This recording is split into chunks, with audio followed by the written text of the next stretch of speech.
Deu uma pausa no mês de dezembro por conta das comemorações do Natal, e agora a gente retorna a esse tema, a gente usa esse tema saia da prisão, porque muitas pessoas vivem na prisão, apesar de não estarem presas, literalmente falando, não estão numa cadeia, não estão presas a correntes, mas são prisioneiros, prisioneiros de traumas, prisioneiros de coisas, prisioneiros da ansiedade, prisioneiros de circunstâncias, e o apóstolo Paulo, que era um prisioneiro, literalmente falando, vai nos ensinar nessa carta como vivermos diante dessas circunstâncias. E nessa mensagem, talvez um dos momentos mais difíceis, teologicamente falando, da carta aos Filipenses, o capítulo 3, dos versículos de 1 a 11, que é onde chegamos agora, eu quero falar sobre o tema a justiça que liberta. Então eu quero partilhar com você nessa noite, nesse assunto, espero que você possa compreender. Confesso que não é dos temas mais fáceis da gente estudar na Bíblia, mas acredito que com a orientação do Senhor a gente vai conseguir entender o que o apóstolo Paulo quer nos transmitir aqui.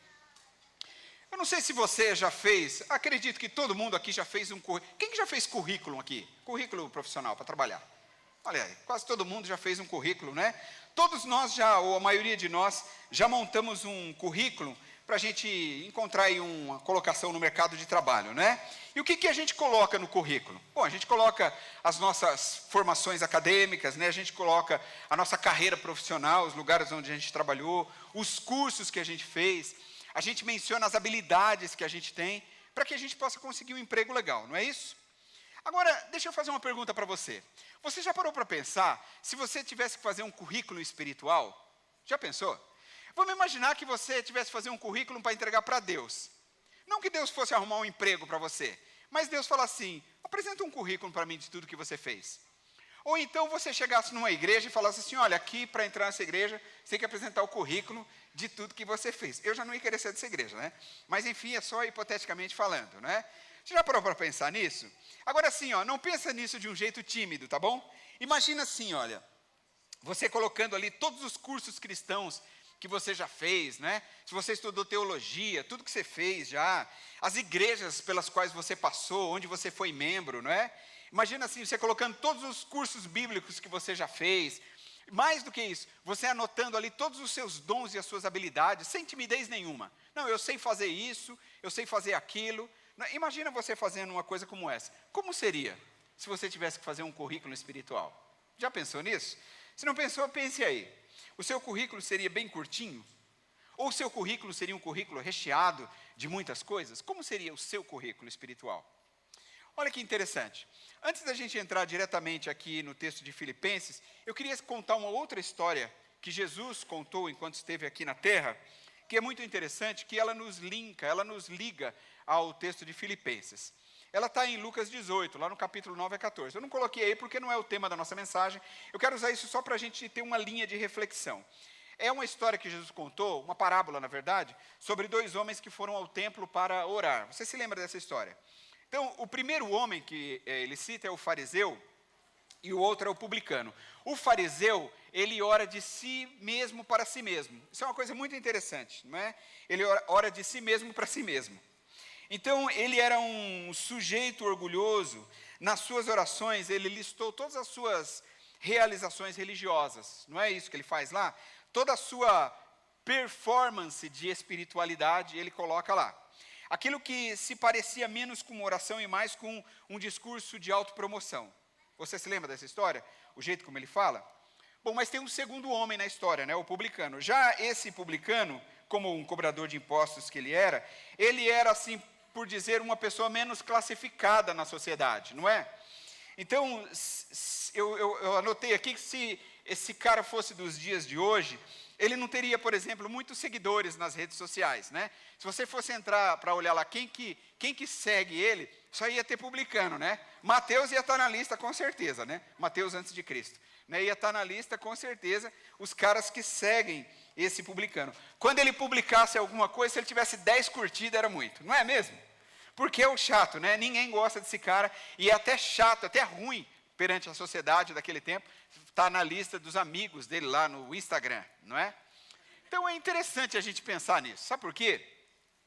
Porque, na verdade, os dois foram ao templo para orar, só que esse aqui, diferentemente do fariseu, ele não ousou nem entrar no templo.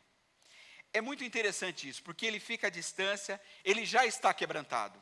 Só o fato de chegar lá, o seu coração já está quebrantado e consciente da sua indignidade. Isso é muito importante porque, humildemente, ele começa então a clamar ao Senhor pela sua própria vida, pela misericórdia do Senhor na sua vida. Deixa eu colocar o cronômetro aqui para eu controlar o meu tempo aqui, senão já viu, né? Então, a pergunta é, como os céus responderam à sua oração? Bom, os céus responderam positivamente à sua oração, não porque Jesus diz isso, mas porque a fala de Jesus faz a gente entender isso. Porque aquele homem teve a sua oração ouvida, e Jesus diz que ele saiu justificado, porque ele pergunta, qual deles você acha que Deus ouve as orações? Bom, o outro cumpriu o ritual. E sabe o que aconteceu com ele? Ele saiu enganado pela sua religiosidade, que é o que acontece com muitas pessoas. Então Deus não ouviu a sua oração. E Deus não respondeu a sua oração, porque não ouviu. Então, essa história, eu queria usar ela como um pano de fundo, porque ela tem muito a ver com esse texto de Filipenses 3. Um não cita absolutamente nada a respeito do outro. Mas a linha de pensamento de Paulo é muito parecida com a linha de pensamento deste ensinamento de Jesus. Nessa história contada aqui por Jesus, a gente encontra, sabe o quê? A proposta do evangelho simples. Então, a gente aprende aqui que a gente é justificado diante de Deus, não por nossos esforços, não adianta nada, mas pela simples confiança na graça de Cristo, onde a gente descobre que quem somos é muito mais importante do que aquilo que fazemos. Não é que o que fazemos não serve para nada, é que nós somos mais importantes do que o que fazemos, e que o relacionamento com Deus é muito mais importante do que a religião que nós seguimos. Então, nessa parte aqui da carta aos Filipenses, a gente vê mais uma vez o apóstolo Paulo ensinando para a gente a respeito dos valores do reino de Deus, e que quando a gente compreende isso, tudo mais que a gente puder conquistar nessa vida, sejam coisas materiais, sejam posições, seja visibilidade, se torna nada diante da supremacia de Deus. A gente acabou de cantar uma canção que fala sobre isso, da suficiência de Cristo. Não é? Nós cantamos essa música por escolha mesmo para hoje, porque ela fala muito do que nós vamos falar aqui hoje, porque ela diz, não é, que Cristo é suficiente. No começo da música fala a respeito dessa supremacia do Senhor sobre a nossa vida. Ele não muda, Ele não falha, como Deus é perfeito, é o que a canção diz, e é exatamente isso. E quando nós olhamos para esse Deus, nós entendemos a nossa pequenez, e entendemos que somos nada diante do Senhor. E aí Paulo segue nesse ensinamento, porque assim como as circunstâncias lá nos capítulos anteriores, né, e as pessoas que ele também já citou, as coisas, e é sobre isso que ele vai falar aqui no capítulo 3, também podem roubar a nossa alegria, e é sobre isso que ele vai falar então, e é sobre isso que ele quer nos ensinar agora. É muito fácil a gente se envolver com as coisas, não é? Como as coisas nos envolvem, como as coisas nos seduzem, como as coisas nos enrolam. Não apenas as coisas tangíveis, né? Ou as coisas visíveis, mas também as intangíveis. Por exemplo, reputação, fama, realizações, podem fazer parte disso aqui. É por isso que nesse capítulo, Paulo escreve, por exemplo, lá no versículo 7, ele vai falar assim, ó, o que para mim era lucro, tá vendo? Ele está falando de coisas. Ou mais adiante, lá no 13, quando ele diz assim, olha, das coisas que ficaram para trás e as que estão adiante, está vendo? Paulo está falando de coisas. Esse é o ensinamento agora. A gente vê aqui no texto que Paulo ele cita para os seus leitores as suas próprias credenciais de judeu, mais adiante ele vai falar sobre isso, que Paulo é um judeu sangue puro. Ele vai dizer que ele é fariseu entre os religiosos. Paulo era, até então, um líder em ascensão entre os seus ali, e aí ele vai dizer que todas essas coisas poderiam levá-lo a perder a alegria verdadeira que ele só poderia encontrar na pessoa de Jesus Cristo. Então é sobre isso que nós vamos falar aqui. Olhando aqui para os nossos dias, não há dúvidas de que esse texto é oportuno e urgente. Nós falamos aqui, tanto eu quanto Mateus, de que essas mensagens são mensagens para hoje. Essas palavras aqui de Filipenses, escrever a carta escrita aos Filipenses, é também uma carta escrita à Central de São José dos Pinhais, porque este texto, ele é oportuno e mais do que isso, necessário para a nossa existência. Parece até que isso aqui foi escrito mesmo para nós. Conforme a gente vai lendo, a gente fala, cara, mas isso aqui é a minha igreja. Isso aqui sou eu. Na verdade foi. Na verdade é isso mesmo, não é? Eu gosto muito da fala do Billy Graham, não é? Que dizia que a Bíblia é mais atual do que o jornal de amanhã. Muito legal isso, né? A gente está vendo com dor a igreja evangélica brasileira deixando o evangelho verdadeiro, deixando o evangelho da cruz, para abraçar um evangelho de oportunismo, um evangelho de conveniência. A gente tem visto muito disso, um evangelho que é mais voltado para o homem e muito menos para o alto. A carta aos Filipenses, portanto, é uma carta escrita para nós, para mim, para você, para a nossa igreja. Por isso a gente precisa estudar essa carta, e mais do que estudar, aplicar os ensinamentos dela à nossa vida. Eu tenho ouvido nessa semana uma série de mensagens pregadas pelo pastor Ricardo Agreste, e ele fala muito o seguinte: a gente precisa entender quando a palavra de Deus diz para nós, ouvir e obedecer. Ouvir e obedecer. Porque a gente ouve muito, mas não obedece. Às vezes a gente nem ouve, e aí a gente não pensa, não reflete, não medita. Então esse é o desafio que a carta aos Filipenses tem para nós. Se apenas ouvirmos, será apenas mais uma pregação. Mas se nós obedecermos, isso realmente fará diferença na nossa vida. Portanto, eu quero falar uma primeira coisa aqui para vocês nessa noite, que é reafirmando os valores da nossa fé. Olha o que é que diz o versículo 1 do capítulo 3. Finalmente, meus irmãos, alegrem-se no Senhor. Escrever-lhes de novo as mesmas coisas não é cansativo para mim e é uma segurança para vocês. Eu acho muito legal a maneira como Paulo começa as suas palavras no capítulo 3, porque ele começa citando algo que ele já tinha citado. Paulo está recitando, ele está falando alguma coisa que ele já falou, está repetindo uma mensagem. A gente deve lembrar que Filipenses é a carta da alegria. Então Paulo escreve essa carta quando ele estava preso, e apesar das correntes que o prendiam, ele estava seguro de que a sua alegria jamais poderia ser roubada, porque a alegria dele não estava atrelada às circunstâncias dessa vida, nem à decepção com pessoas, e nem mesmo com as coisas materiais. A alegria de Paulo residia no fato de que ele sentia-se seguro em Cristo, e que se ele sofria, era porque Deus estava trabalhando em seus propósitos, nos propósitos da sua vida, mesmo em meio às circunstâncias adversas. Então Paulo tem essa consciência. Paulo não é um cara que gosta de sofrer. Paulo, ele pensa, Paulo reflete diante da circunstância que ele vive.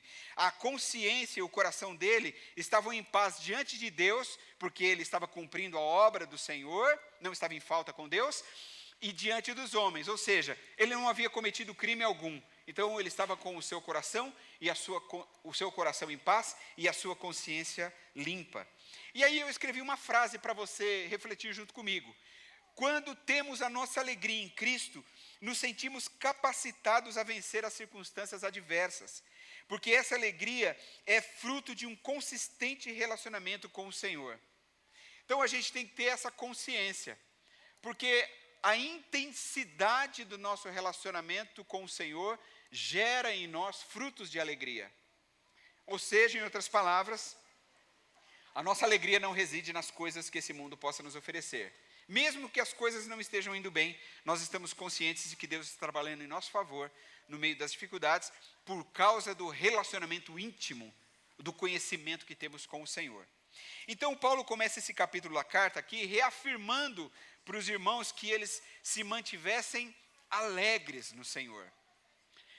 Paulo repete essas palavras porque, e aí eu coloquei uma frase para você guardar também, porque a fé é fortalecida por meio das afirmações fundamentais da nossa crença.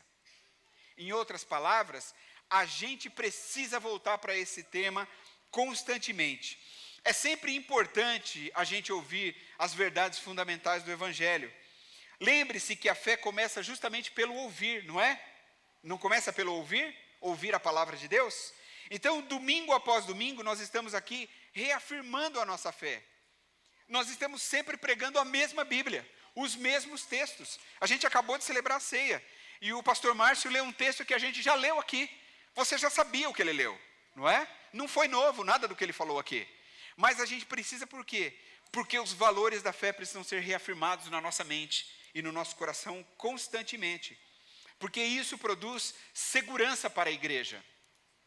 A gente não precisa correr atrás de novidades. A palavra de Deus é suficiente. O Evangelho é Cristo, e em Cristo nós temos tudo o que precisamos. O que é o Evangelho? É Jesus, e nós só precisamos de Jesus.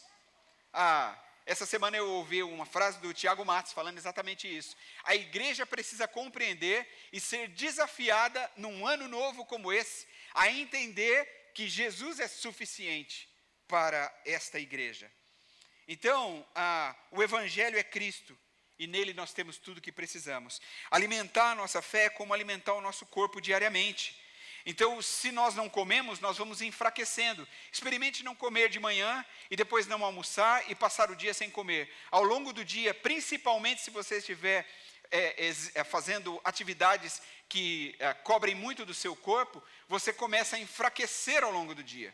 Então, a comparação é simples e é a mesma.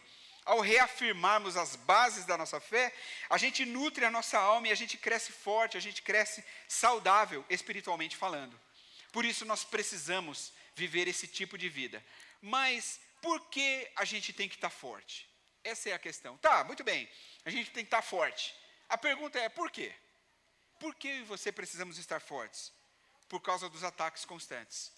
Só aguenta os ataques quem está forte. Quem está fraco cai na primeira pancada. Não é verdade? E esses ataques, eles não vêm apenas dos críticos da fé cristã que andam aí pelo mundo, né? Você já viu, por exemplo, quando acontece alguma coisa algum escândalo em relação ao cristianismo e alguém posta isso nas redes sociais? Vai lá nos comentários e você vai ver alguns dizendo o seguinte: Senhor, tenha misericórdia. Mas você também vai ver muita gente bombardeando os evangélicos, dizendo o seguinte: vocês são otários de continuar seguindo esses pastores, essas igrejas são enganadoras e tomadoras do dinheiro, não é? Você não precisa de igreja para ter fé em Deus, não é? Continue seguindo, continue dando dinheiro a essas igrejas, não é mais ou menos assim que as pessoas falam?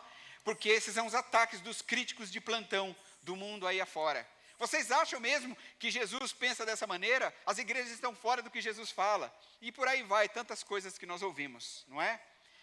Mas não são apenas esses ataques. Se não bastassem esses, existem também aqueles que se infiltram na igreja, trazendo heresias e novidades contrárias ao que Deus ensina. E nesse momento do texto, é exatamente sobre esses que Paulo vai falar, e é por causa desses que nós precisamos estar fortes. Por isso eu coloquei uma afirmação para a gente pensar a partir dos próximos versículos. Paulo está dando mais ou menos esse alerta aí para nós. Cuidado com o que é falso. Versículos 2 a 4.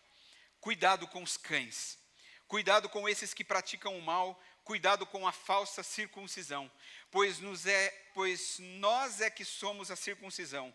Nós que adoramos pelo Espírito de Deus, que nos gloriamos em Cristo Jesus e não temos confiança alguma na carne, embora eu mesmo tivesse razões para ter tal confiança. Olha só, quando nós lemos um texto como esse, logo de cara, a gente toma um susto ao ver Paulo chamando pessoas de cães, não é? Então, não é interessante isso? Eu falava aqui no culto pela manhã o seguinte, não é? Que, gente, vamos falar a verdade aqui, não é? A minha filha tem 2 cachorros, né? Ela tem o Luke, que o nome inteiro dele é Luke Skywalker, né? Entendedores entenderão. E temos o Tulipa também, né? Então, é muito interessante porque às vezes eu fico muitos dias, a gente fica muitos dias sem vê-lo, sem ir à casa dela. E aí, quando a gente entra, que a gente volta de alguma viagem, de alguns dias, e abre a porta da casa dela e os cachorros, eles vêm em cima da gente, parece que eles vão ter uma síncope, não é? Parece que eles vão infartar de tanta alegria de nos encontrar. E a gente ama aqueles cães. Eu sei que você tem aí os seus pets, e você ama os seus cães, não é? Com todo o coração, e cuidam deles. E aí, de repente, a gente vê aqui ele falando, chamando as pessoas de cães, não é? Agora, vamos falar a verdade, vamos ser sinceros. Tem gente que é pior do que os cães que a gente tem em casa, né? Vamos falar a verdade, não é? Não vamos ser hipócrita, não. Às vezes a gente fala assim, olha, entre o meu cachorro e certas pessoas, eu gosto mais do meu cachorro, não é? É uma realidade, pode ser uma dura realidade, mas vamos ser verdadeiros. Então, é interessante a gente pensar sobre isso, porque quando eu li isso aqui, eu fiquei pensando, mas cães? Você já imaginou? Pensa comigo aqui. A gente está numa reunião aqui, né? Eu sugeri aqui pela manhã o seguinte: imagina que você está numa aula de escola bíblica dominical, e o professor está aqui, né, dando a aula, seja o Carlos, seja o Robson, né, seja aí, o pessoal que dá aula aqui na igreja, o Romualdo e tal, está lá dando a aula, legal e tal. Aí, de repente, no meio da aula, o Humberto está dando a aula aqui, aí, de repente, no meio da aula, alguém pede a palavra e fala uma heresia tremenda, uma coisa completamente fora da Bíblia. Aí ele pega e olha para aquele irmão e fala assim: fora daqui, seu cão. Já imaginou uma cena como essa? Não é? Mas é interessante a gente pensar sobre isso. Sabe por quê? Porque, em primeiro lugar, a gente tem que entender essa, não é nem classificação, essa desclassificação que Paulo faz aqui. Então, como eu disse, talvez seja difícil para a gente entender, porque hoje a gente, quando pensa nos nossos cães, né, a gente pensa nos nossos pets bonzinhos e fofinhos que a gente tem lá em casa. Nunca a gente viu os cães tendo cuidados como no nosso tempo, né? Mas só que nos dias de Paulo, os cães eram considerados animais imundos na sociedade oriental. Então, naquele contexto, o cão, ele não era o companheiro amado e fiel das pessoas como hoje, mas era um animal quase selvagem que andava em matilhas, caçando e latindo para suas presas, não é? Eu li até um comentário que ele falava que as pessoas corriam porque os cães ladravam mesmo e eles mordiam demais o calcanhar das pessoas. Acho que tem um pouco a ver com o que Paulo está falando aqui, não é? Então, é a esse tipo de cão que Paulo compara aqueles falsos crentes que estavam infiltrados na igreja de Cristo. É uma palavra pesada? Com certeza. Mas é interessante que no texto Paulo fala 3 coisas, não é? Eu coloquei aí só para a gente seguir, olha. Cães, praticantes do mal e pregadores de uma falsa circuncisão. Só que a gente precisa compreender para a gente poder seguir. Então, além de cães, Paulo chama essas pessoas de praticantes do mal. Então, por que Paulo chama esses homens de praticantes do mal?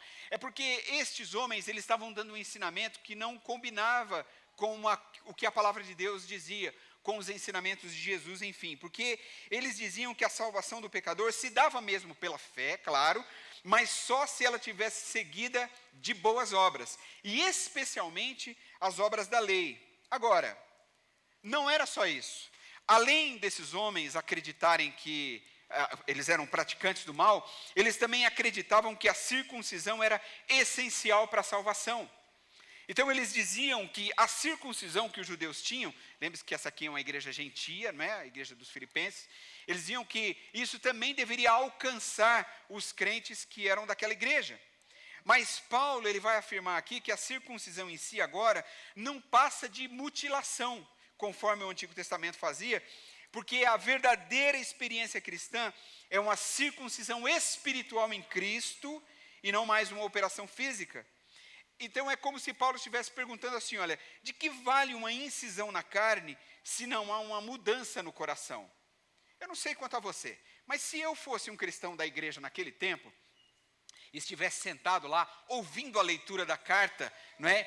Aí quando lesse assim, Paulo está dizendo, homens, que não precisa mais fazer a circuncisão, eu ia fazer, graças a Deus, não é? Eu acho que vocês homens também, não é?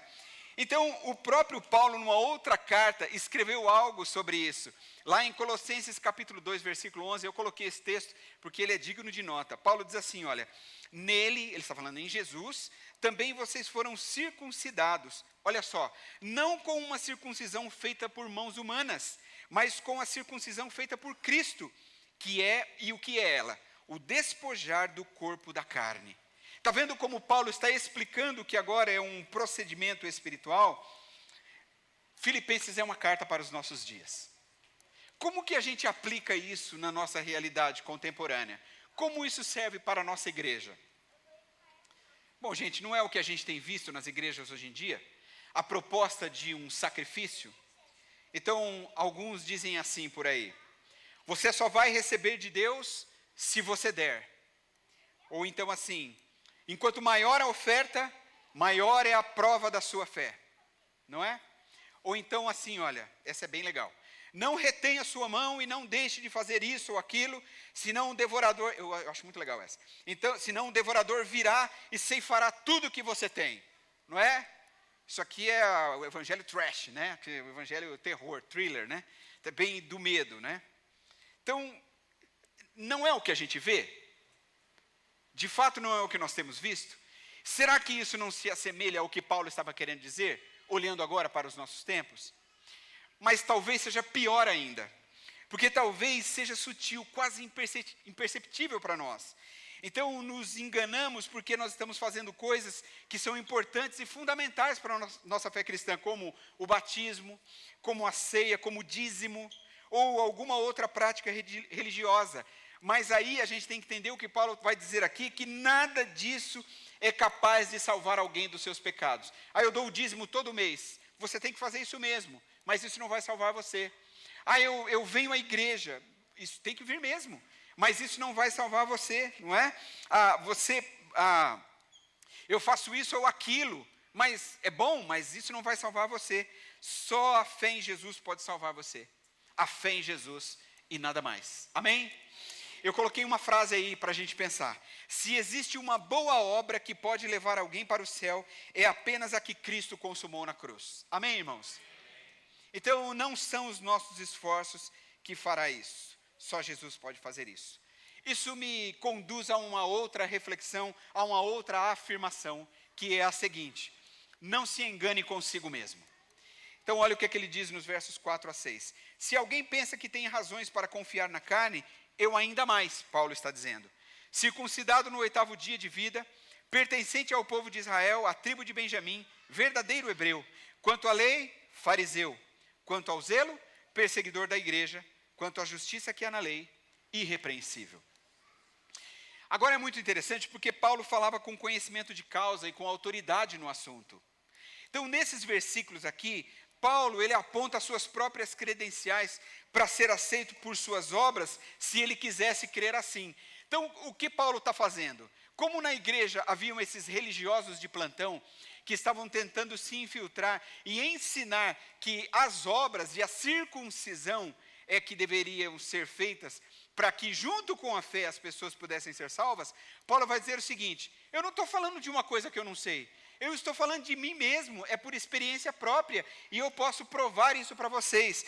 Paulo não estava falando em termos hipotéticos, ele sabia por experiência própria como era inútil tentar obter a salvação por meio das boas obras. Olha que interessante, Paulo, ele diz no texto, foi circuncidado ao 8º dia de acordo com a lei.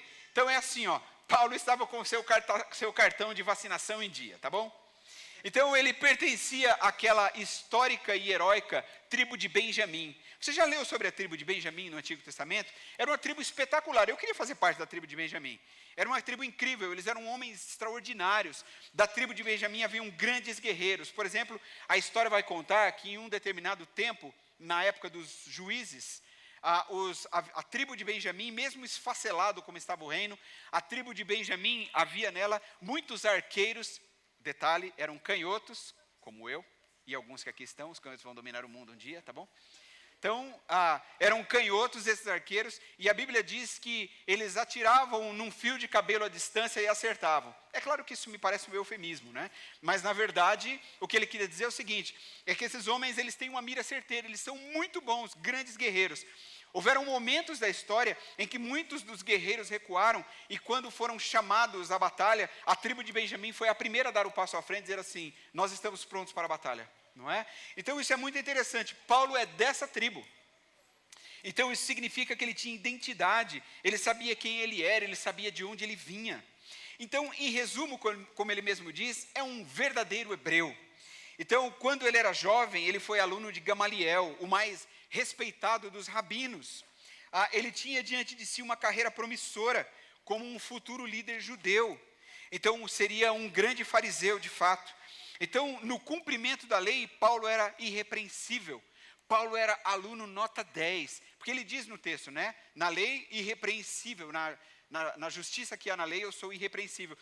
Na verdade, não é que ele era perfeito na lei, mas é que assim, ele só tirava 10, não é? Eu brinquei aqui de manhã que Paulo era mais ou menos aquele homem, sabe aquele aluno que vai para a escola, aquele cara que só tira 10? E aí antes da prova, né, chega um pouquinho antes do professor entrar, aí todo mundo vai em cima dele. Como que é a solução da 10, da 4? Né? E esse ponto aqui, como faz? Fica todo mundo em cima do cara, como que faz isso aqui? Você viu, você estudou, você sabe? Fica todo mundo em cima dele, né? Paulo era aquele cara que sentava na carteira para fazer a prova, o cara de trás tentava colar dele, né? Porque colar dele era certeiro, colar do mais inteligente. Quando alguém sugeria, vamos fazer prova em dupla, aquela briga, né, para sentar para fazer prova junto com Paulo. Era um judeu irrepreensível, fariseu nota 10, sabia tudo sobre a lei. Mas ele abriu mão de tudo isso para se tornar um pregador do evangelho e um missionário aos gentios. O que a gente aprende com isso? Que nós não devemos nos enganar conosco mesmos. Essa é a verdade. Eu coloquei algo aí para você pensar. A pessoa mais perigosa que você enfrenta na sua vida é você mesmo. Então, um dos maiores perigos é achar que a nossa própria justiça nos salvará. Porque a gente tem um senso de justiça própria. E às vezes nós achamos que isso vai nos salvar. É bem mais fácil olhar para os erros dos outros e julgá-los, não é? O problema mais grave começa quando a gente precisa olhar para o espelho e dizer assim, o negócio é comigo mesmo. Então eu pus algo aí mais para você ver. O nosso senso de justiça própria definitivamente não nos salvará. Só Cristo pode fazer isso. Nós só precisamos crer no Senhor. Amém. E como essa salvação do Senhor acontece na nossa vida? Paulo vai nos ensinar agora na parte final do texto, e é o que eu chamo aí de a justiça pela fé. Ele diz assim, mas o que para mim era lucro, passei a considerar perda por causa de Cristo. Mais do que isso, considero tudo como perda comparado com a suprema grandeza do conhecimento de Cristo Jesus, meu Senhor, por cuja causa perdi todas as coisas. Eu as considero como esterco para poder ganhar a Cristo e ser encontrado nele, não tendo a minha própria justiça que procede da lei, mas a que vem mediante a fé em Cristo, a justiça que procede de Deus e se baseia na fé. Eu quero conhecer a Cristo, ao poder da sua ressurreição e à participação em seus sofrimentos, tornando-me como ele na sua morte, para de alguma forma alcançar a ressurreição dentre os mortos. Então, quando Paulo teve o seu encontro pessoal com Jesus Cristo, ele percebeu como as suas obras eram fúteis e como o seu senso de justiça era falho e pecaminoso. Aliás, o nome Paulo significa pequeno. Isso é muito interessante. A partir daquele encontro lá no caminho de Damasco, uma transformação maravilhosa aconteceu na vida dele. Eu pergunto a você, Paulo perdeu algumas coisas? Perdeu. Ele perdeu sim. Certamente ele perdeu. Tudo aquilo que ele falou lá atrás, que eram coisas importantes. Então a gente não pode dizer assim, isso não era nada. Então, não é nada o diploma que você tirou, que você se formou aí na sua faculdade? Não são nada os cursos que você fez? Não é nada todos os processos da sua vida estudantil? Não é nada o seu trabalho? Claro que é. Todas essas coisas são muito importantes. Mas Paulo vai nos ensinar como lidar com isso. Paulo perdeu, ele vai dizer isso aqui, não é? Só que ele ganhou muito mais do que ele havia perdido. Então, quando uma pessoa verdadeiramente entrega a sua vida para Jesus, é impossível que ela não passe por transformações. E aqui agora eu quero convidar você a entrar numa linha de reflexão junto comigo. Olha só, por que nós vemos tanto trânsito de pessoas entre as igrejas? Por que tantas pessoas declaram a sua fé em Jesus, mas logo desistem e voltam às suas práticas mundanas? Ou por que as pessoas se batizam, muitas delas não permanecem? Ou por que tantos que pareciam estar firmes acabam se desviando?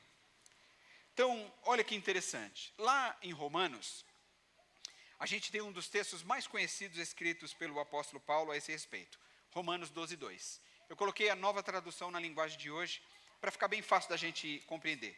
Ele diz assim, não vivam como vivem as pessoas deste mundo, mas deixem que Deus os transforme, por meio de uma completa mudança da mente de vocês.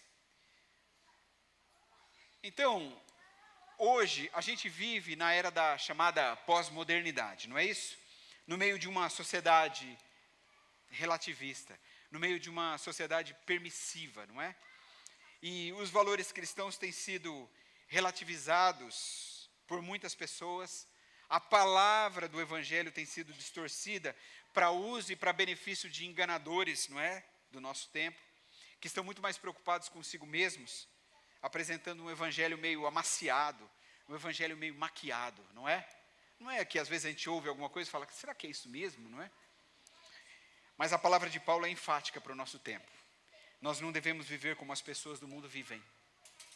Pelo contrário, nós devemos permitir que Cristo mude a nossa maneira de pensar. Então, Deus está desafiando a gente a viver sob uma nova perspectiva, de acordo com o que nós recebemos dele por meio da salvação. Deus está convidando a gente para uma transformação de vida. E isso aqui, Paulo chama de a justiça aplicada sobre a nossa vida, a qual nós recebemos por meio da fé. É a justiça que vem de Deus, não é uma justiça ao estilo humano. Por que eu estou dizendo isso? Me acompanhe. É porque Paulo fala isso. Primeira coisa que ele vai dizer é o seguinte: considero perda por causa de Cristo. Então essa é a primeira colocação de Paulo. Então, para começar, Paulo perdeu tudo o que era lucro para ele pessoalmente sem Deus. Então, certamente tudo que ele tinha conquistado era muito precioso e certamente trazia benefícios pessoais para ele, não é? Prestígio no meio dos seus amigos. Mas quando ele comparou esses tesouros com aquilo que Cristo poderia oferecer, ele percebeu que tudo isso parecia ou era como esterco. Gente, isso não parece forte demais? Paulo olhar para tudo aquilo que ele conquistou e falar assim, olha, tudo isso aí é como esterco para mim. E aí eu fiquei pensando sobre isso um pouco. Parei, enquanto preparava essa mensagem, fiquei pensando, mas como esterco? Isso não me parece pesado demais? Mas pensa comigo, tudo que Paulo conquistou na sua vida não eram coisas ruins, como eu já disse. Em outras palavras, não é ruim ter estudo, não é ruim ter bons relacionamentos, não é ruim ter uma carreira de sucesso, não é ruim ter uma posição social, não é ruim ter dinheiro na conta bancária. O que Paulo está querendo nos mostrar é o seguinte, é que quando nós comparamos todas essas coisas com Cristo, elas se tornam esterco. Ou, quando imaginamos ter todas essas coisas, talvez aí vai ficar mais claro para você, mas não ter a Cristo, elas não significam nada. Porque tudo que a gente falou aqui agora é perecível, tudo é mortal, tudo é passageiro. Não é? De que vale o seu diploma no céu? De que vale a sua grana no céu? De que vale a sua casa, o seu carro? De que vale a sua posição social?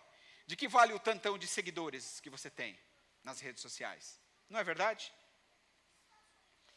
Só Cristo, pelo poder da ressurreição, é vida eterna abundante. Amém? Lá em Marcos 8,36, o próprio Jesus disse, que adianta o homem ganhar o mundo inteiro e perder a sua alma? Mas tem uma outra frase de Paulo no texto aqui que a gente precisa pegar. Ele diz assim, sou encontrado em Cristo. Isso aqui tem uma ligação direta com aquilo que nós falamos anteriormente. Paulo perdeu a sua religião e a sua reputação diante das pessoas, mas entendeu que ganhou muito mais do que perdeu. Então a sua nova perspectiva fez com que ele entendesse que Cristo é simplesmente, como cantamos aqui, suficiente.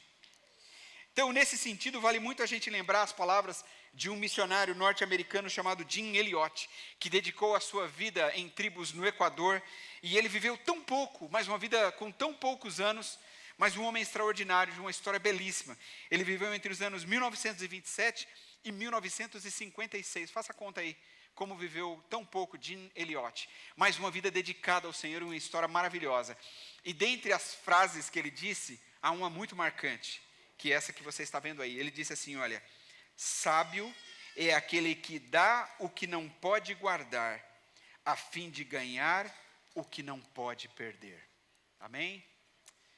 Mas a pergunta é, o que afinal ganhamos quando nos encontramos em Cristo? Paulo vai dizer, em primeiro lugar, ganhamos a graça do conhecimento de Cristo. No versículo 8 ele vai dizer assim, eu considero tudo como perda comparado com a suprema grandeza do conhecimento de Cristo. isso aqui, gente, trata-se de algo muito maior do que conhecimento sobre Cristo. É diferente. Essa graça do conhecimento que nós temos de Cristo é diferente de conhecer sobre Cristo. Então, assim como Paulo, muita gente tem o conhecimento histórico sobre Cristo, mas isso não é o suficiente para a salvação de ninguém. É necessário que haja um encontro verdadeiro e um relacionamento de intimidade com o Senhor. Isso é conhecimento de Cristo. Ter conhecimento de Cristo significa ter um relacionamento pessoal com Ele por meio da fé. Mas há mais. Paulo vai dizer que nós ganhamos os benefícios da justiça de Cristo. Ele diz no 9, não tendo a minha própria justiça que procede da lei, mas a que vem mediante a fé em Cristo, a justiça que procede de Deus e se baseia na fé. Veja só, a justiça humana só pode ser alcançada pelas obras, não é verdade? É como uma conta, da qual nós só sacamos e nunca depositamos. Então, pensa assim, você só dá e nunca recebe. Então, fazemos como Paulo, a gente olha para a nossa própria conta e a gente descobre que estamos espiritualmente falidos. Mas quando nós olhamos para Cristo e enxergamos a sua perfeição, a gente entende que o sacrifício de Jesus é a justiça de Deus que pagou a nossa dívida. E aí a perspectiva muda, a gente descobre que os nossos pecados foram depositados na conta da cruz de Cristo. Então, é como se a cruz de Cristo, a conta da cruz de Cristo, cobrisse o déficit da nossa conta. É como nós lemos lá em 2 Coríntios 5:21, que diz, em Cristo não havia pecado, mas Deus colocou sobre Cristo a culpa dos nossos pecados, para que nós, em união com Ele, vivamos de acordo com a vontade de Deus. E mais uma coisa, ganhamos a intimidade da comunhão de Cristo. Ele diz no 10 e 11, eu quero conhecer a Cristo, ao poder da sua ressurreição e a participação em seus sofrimentos, tornando-me como ele em sua morte, para de alguma forma alcançar a ressurreição dentre os mortos. A conversão é o nascimento de uma nova vida. Então aquela vida anterior acabou e, como diz o texto bíblico, eis que surgiram coisas novas.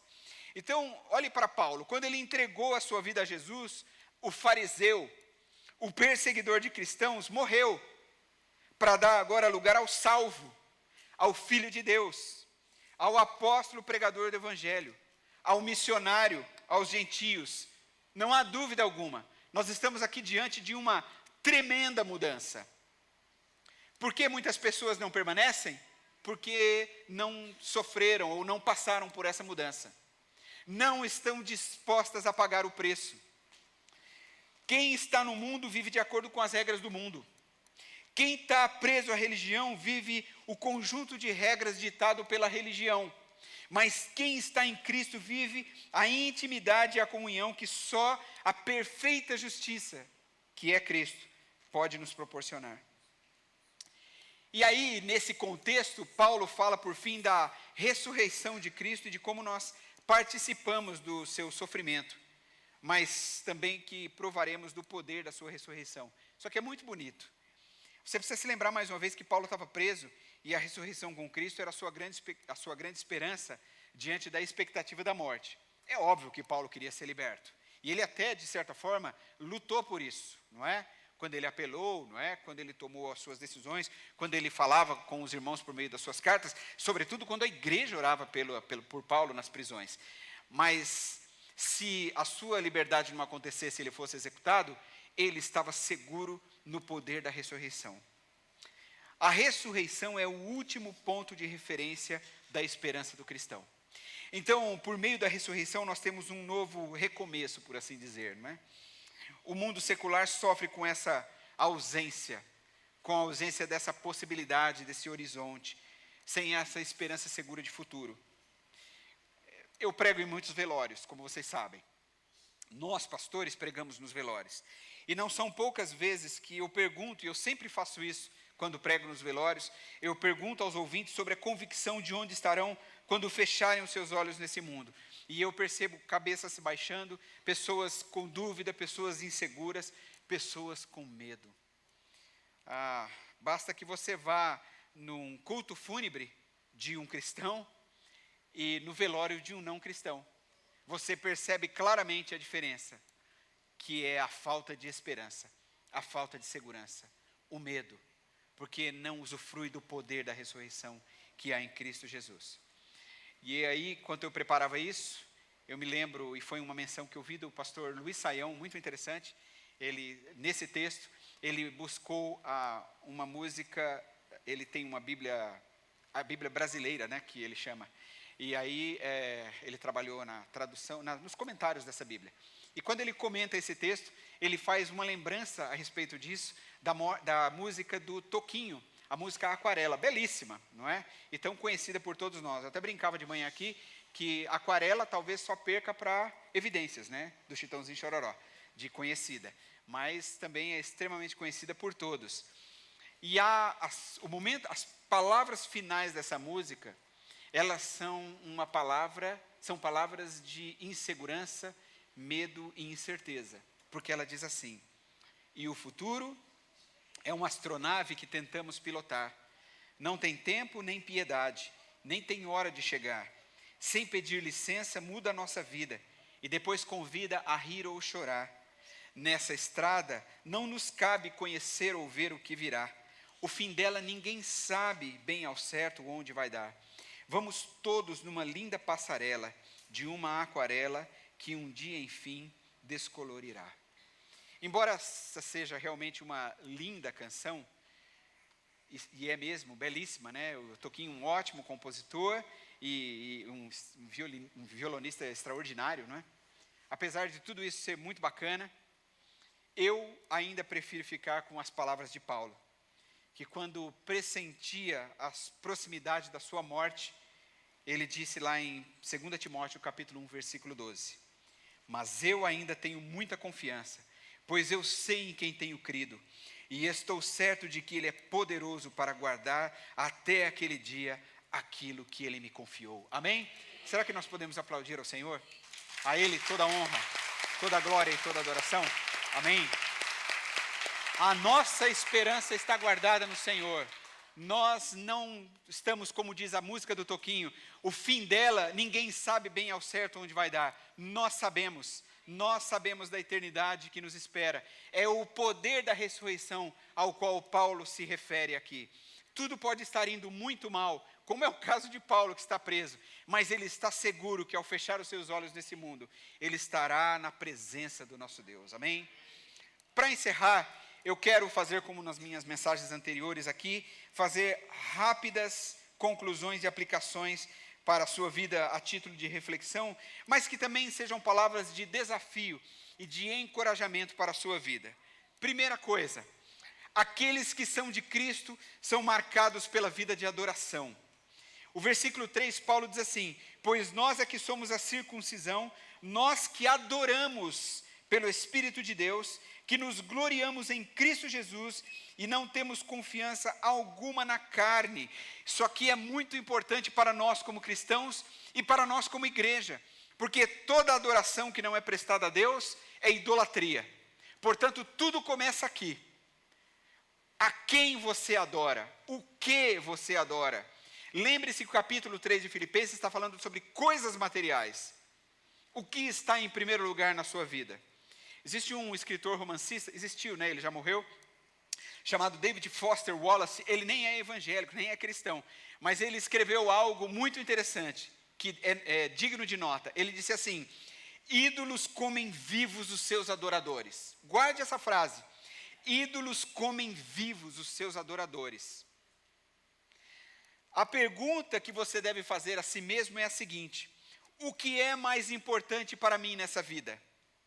Seguir a vontade de Deus ou o meu desejo pelas coisas desse mundo? Talvez você diga seguir a vontade de Deus, mas deixa eu fazer essa pergunta de uma maneira um pouco mais apertada. Se hoje eu tivesse que abrir mão daquilo que mais amo por causa de Cristo, como isso seria para mim?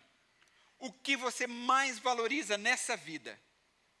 Se você tivesse que abrir mão disso para estar com Cristo, para que Cristo fosse a sua prioridade, como seria isso para você?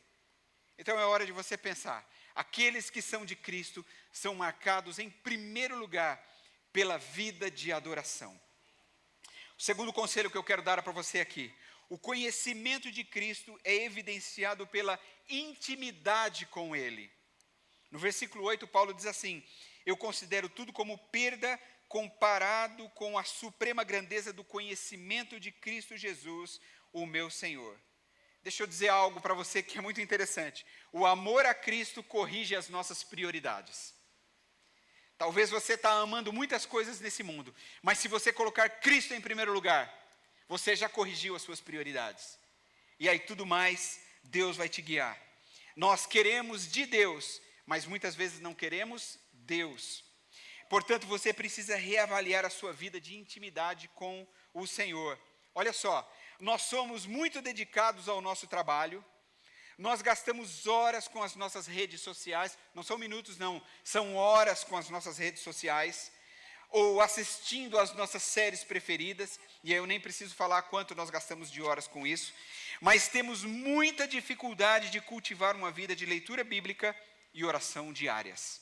Não é verdade? Nos incomodamos quando um culto passa um pouco do horário, ou a pregação parece longa demais.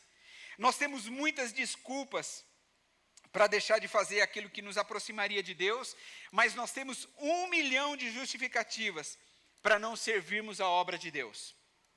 Mas não se esqueça de que o conhecimento de Cristo só será evidente em sua vida se você tiver intimidade com o Senhor.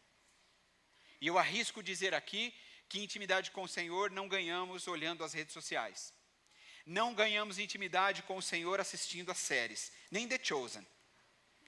Não ganhamos intimidade com o Senhor acompanhando pregadores de internet. Não ganhamos.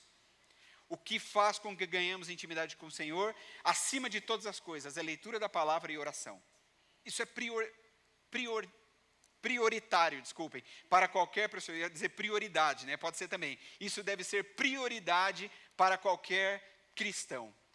Então, se nós não cultivarmos isso, nós não nos aproximaremos do Senhor. Nós não podemos ter um evangelho drive-thru, não é? Que a gente passa e pega. A gente precisa ter um evangelho de sentar, de ler a palavra, de meditar, de pensar nela, de orar, de dedicar um tempo de concentração com o Senhor.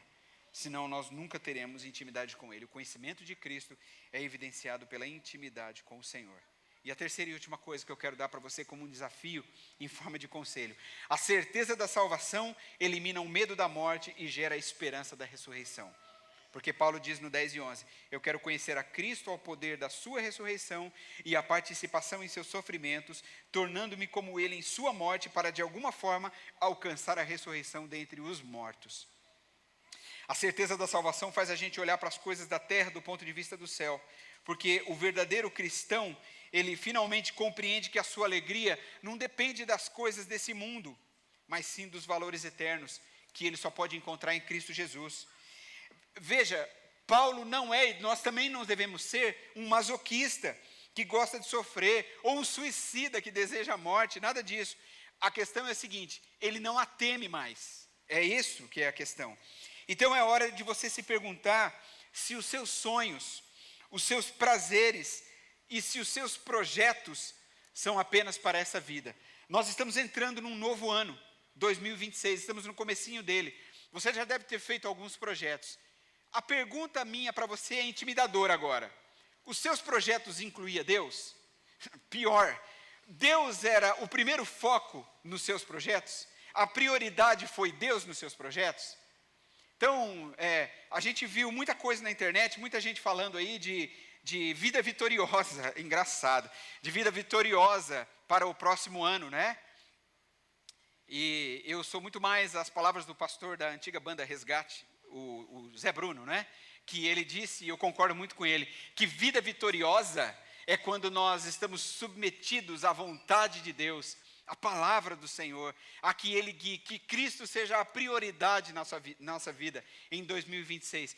Esse é o melhor plano que você pode fazer. Em 2026, eu vou dedicar a minha vida ao Senhor acima de qualquer coisa. Deus vai ser prioridade na minha vida. A leitura da palavra, a oração, a comunhão com os meus irmãos, o servir à obra de Deus, isso vai ser mais importante para mim do que qualquer outras coisas. As outras coisas, o Senhor vai me guiar por todas elas, porque você já inverteu a prioridade quando você faz isso. Então, se a sua resposta for sim, em relação aos prazeres desse mundo em primeiro lugar, você precisa rever a sua fé em Jesus. Eu quero terminar desafiando você a que siga as palavras do apóstolo Paulo, que estão lá em Gálatas, capítulo 2, versículo 20, quando ele diz: eu fui morto com Cristo na cruz. Assim, já não sou eu quem vive, mas Cristo é quem vive em mim. E esta vida que agora vivo pela fé no Filho de Deus, que me amou e se deu a si mesmo por mim. Amém? Vamos ficar em pé. Nós vamos cantar ao Senhor uma canção que é exatamente baseada neste capítulo de Filipenses, e que ela nos convida a fazer de Cristo realmente a prioridade da nossa vida, o primeiro acima de todas as coisas. Então eu quero convidar a você, enquanto cantamos, e depois de tudo que meditamos aqui nessa noite, a que você pense sobre a sua vida, que você pense sobre o novo ano. Esse é o nosso primeiro culto, e essa é a nossa primeira mensagem aqui nessa igreja nesse ano. Que essa mensagem seja por assim dizer, um pontapé inicial da sua nova vida com Cristo, do seu novo relacionamento com o Senhor, da sua proximidade com o nosso Deus. Que você possa fazer de Jesus o seu número 1, que Jesus possa ser o primeiro em todas as coisas, que só Deus possa ser glorificado na sua vida.